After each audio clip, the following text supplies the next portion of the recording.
주는 우리의 아버지시니이다. 주는 토기장이시. 그렇습니다. 그럼에도 불구하고 우리가 하나님의 은혜를 받을 수 있는 이유는 뭐예요? 바로 하나님께. 이 고백은 이스라엘이 바벨론의 포로로 잡혀가고 신앙이 무너지고 성전이 폐허가 됐지만 그 와중에도 하나님은 여전히 그들을 다루시는 분이시라는 그런 신앙의 절규이자 선언인 것입니다. 우리는 진흙입니다.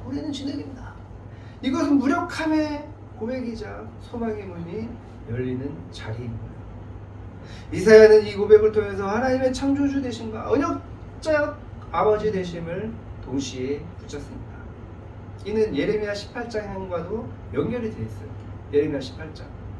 하나님께서 진흙으로 그릇을 빚다가 잘못된 것을 다시 만드시듯이 이스라엘 역시 망가졌지만 그분의 손 안에서 다시 지어줄 수 있다는 희망을 제시하는 거예요. 시선은 무너진 현실을 넘어서 다시 시작하는 하나님의 은혜를 바라보고 있습니다. 우리는 아무리 깨지고 얼룩지고 쓸모없어 보일지라도 버려진 존재가 아니라 다시 빚어질 수 있는 진흙인 것입니다. C.S. 루이스는 스크루테이프의 편지에서 이렇게 말했습니다. 하나님은 폐허에서 예배당을 짓는 분이시다. 인간이 보기에는 쓸모없는 파편도 그분은 거룩한 건축자재로 사용하신다. 그렇습니다. 우리가 보기에는 망했다 여겨지는 인생도 이제 끝났다, 이제 망했다, 이제 다 끝났어 하는 그런 인생도 하나님의 손에 들려있으면 새로운 의미와 목적을 가진 품이 되는 것입니다. 토기장이가 진흙을 다시 물에 적시고 새롭게 빚는 것처럼 하나님은 우리의 심패, 심지어 죄까지도 그분의 섭리 아래서 재우성하실 수 있는 분이십니다. 토기장이시기 때문에. 토기장이의 손에서 라는 책에는 이런 장면이 나옵니다. 저자가 실제 도예가의 작업실을 찾아갔습니다. 어느 날 도공이 거의 완성 단계에 있는 그릇을 부수는 거예요. 그래서 깜짝 놀라가지고 이 저자가 왜 부숴요? 거의 완성됐던데 왜 부숴요? 이렇게 막 물어보는. 그랬더니 장인이 대답을 합니다. 겉은 멀쩡해 보여도 안쪽에 작은 공기구멍이 있었어요. 그대로 구우면 감안해서 터지고 말죠. 지금 다시 시작하면 완전한 그릇이 될 수 있습니다. 하나님은 우리를 완성하기 위해서 때로는 부수시고 또 때로는 기다려주시고 또 때로는 다시 만져주십니다. 그 부수심은 포기나 징벌이 아니에요. 회복과 재창조의 과정입니다. 에이미 카마이클은 이렇게 말했습니다. 하나님은 그분의 자녀를 절대 낭비하지 않으신다. 어떤 고통도 어떤 슬픔도 어떤 실패도 그분의 손에서는 목적 없는 것이 없다. 이사야는 그 믿음 위에 서서 기도하는 거예요. 64장 9절 보십시오.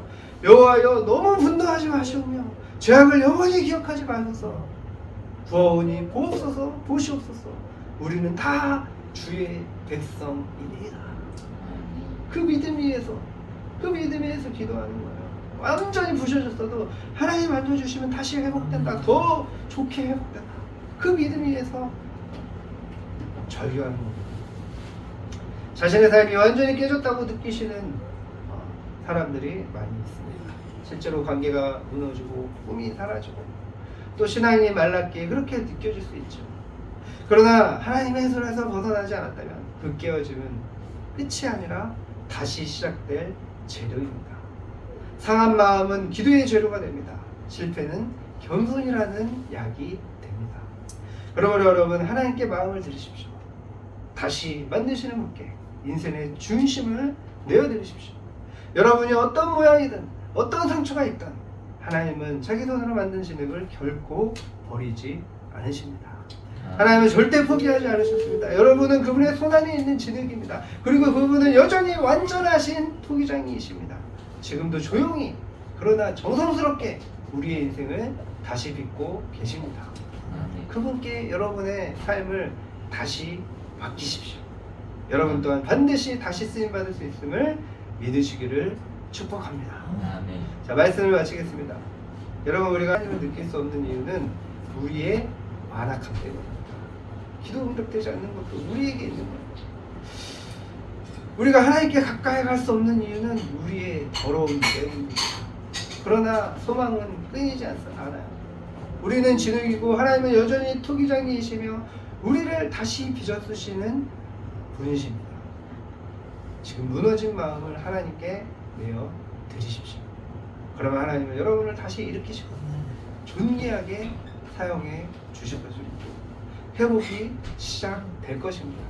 하나님의 손에 붙들린 인생은 반드시 다시 빛납니다.